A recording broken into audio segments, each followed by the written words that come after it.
Əslində gərək əksinə olaydı. İndi hər gün və hər an bizə çatan xəbərlərin, məlumatların miqdarı 30-40 il əvvəlkindən qat-qat çoxdur.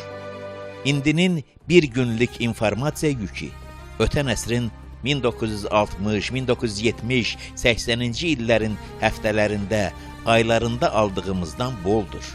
Ona görə də bu qədər saytlar, xəbər agentlikləri, radio, televiziyalar, sosial şəbəkə genişliyində gərək cəmiyyət bir ailə kimi içərdən bir-birinə daha yaxın, daha bələd olaydı. Ancaq qəribədir ki, yarım əsr öncə bircə radiomuzun, bircə televiziyamızın, bir neçə qəzetimizin olduğu çağlarda cəmiyyət indikindən sanki daha vəhdətdə idi. Hər şey ovuc içində olan kimi idi. Olmuşlardan eyni vaxtda hamılıqla xəbər tutmaq mühiti vardı. Az sayda olan xəbər qaynaqlarının insanlara təsiri, insanların onlarla dostluğu daha səmimi idi. O tək radioda, o yeganə televiziyada, o barmaqla sayılacaq qəzetlər də hamısı ortaq məlumat qaynağı idi.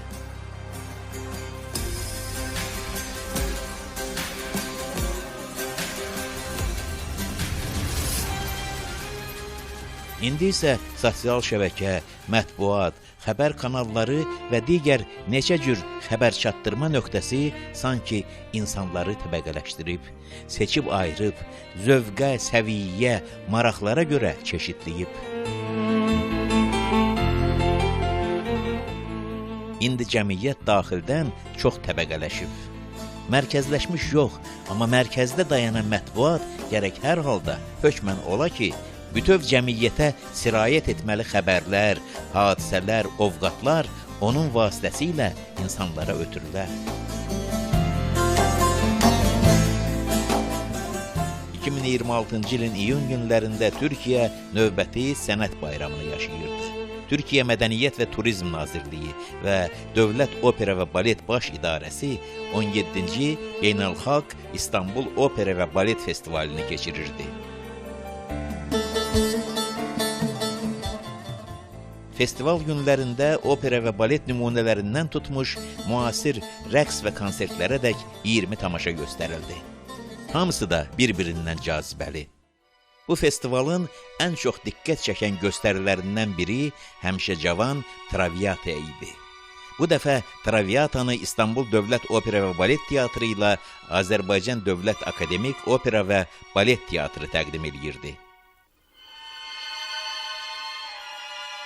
Sözümü elə bura gətirirəm ki, belə bir müştərək tamaşa, Azərbaycan sənətkarlarının istənilən xarici ölkəyə qastrol səfəri haqqında kiçicik bir xəbər hamını başına yığırdı.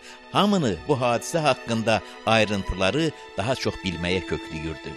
Cəmiyyətin həyatında baş verən bir hadisə olurdu hamının ki, işdəki asudə saatlarda, hətta evdə, ailə müzakirələrinə çatan ortaq mövzuya çevrilirdi. Ancaq indi mədəniyyət həyatımızın bu boyda əlamətlər hadisəsi baş verib. Xəbər agentlikləri bu barədə məlumat yayıblar. Radio, televiziyada da soraqlar keçib.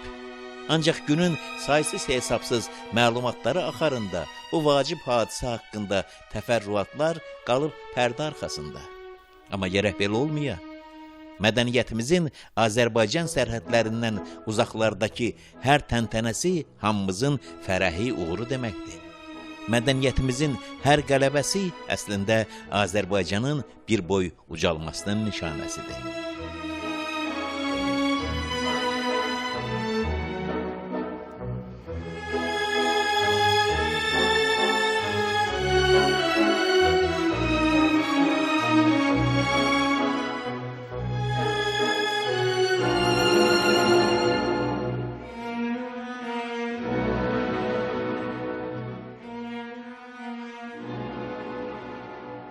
On 17-ci İstanbul Opera və Balet Festivalı oldu, keçdi. Azərbaycanlılar orada çıxış etdilər, alqışlarla qarşılandılar.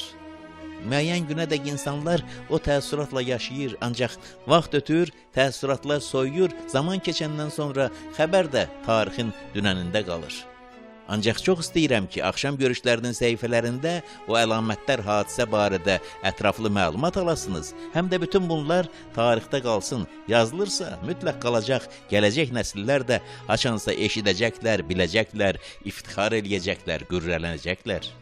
Beləliklə, niyyətimiz budur ki, həmin gözəl hadisə elə az adamın təfərrüatlarından agah olub fərəhləndiyi bir xəbər kimi qalmasın.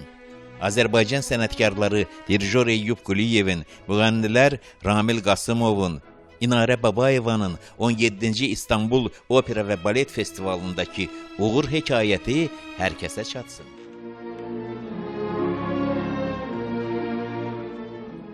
Ürəyi boşaltmaq yüngüllükdür deyiblər. Çünki içərində qalan söz yükdür. Ancaq ürəyində daşıdığın həmin yükü, sözü söyləyirsən, bölüşürsən. Bayaqdan tək sənin olan yük söyləndikcə həm söhbətlərinin arasında bölüşülür.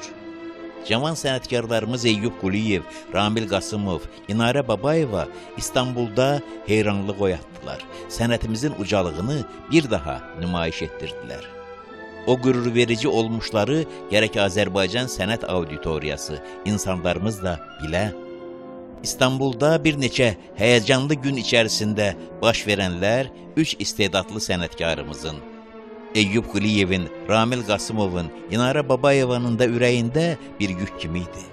Xoş o yükə ki, sevinç daşıya, başqalarını da məhrəm duyğularla daha bəxtəvər edə bilər. Üç cavan sənətkarımızın öz dilindən Azərbaycanın daha bir uğur hekayətini eşitdiniz bu axşam. İndi sizə danışdıqlarını biraz da geniş mənə söyləmişdilər. Ancaq bugün bu saatda axşam görüşlərinin dalğaları ilə Azərbaycanın dörd bucağına hər birinizə çatan bu söhbətlər olmasaydı, mən özümü sözü ürəyində qalmış adam kimi hiss eləyərdim. Qonaqlarımız və mən bu uğurun sevincini sizinlə bölüşdük, mən özümü yüngülləşən kimi hiss elədim. İnanıram ki, eyni duyğunu Eyyub Quliyev də, Ramil Qasımov da, İnarə Babayeva da yaşadı. Və ona da ümid bəsləyirəm ki, bu xoş hadisə haqqında artan biliklərinizlə hər birinizin içərinizdəki işıq da, azacıq da olsa çoxaldı. Hamınıza arzum, işığınız həmişə bol olsun.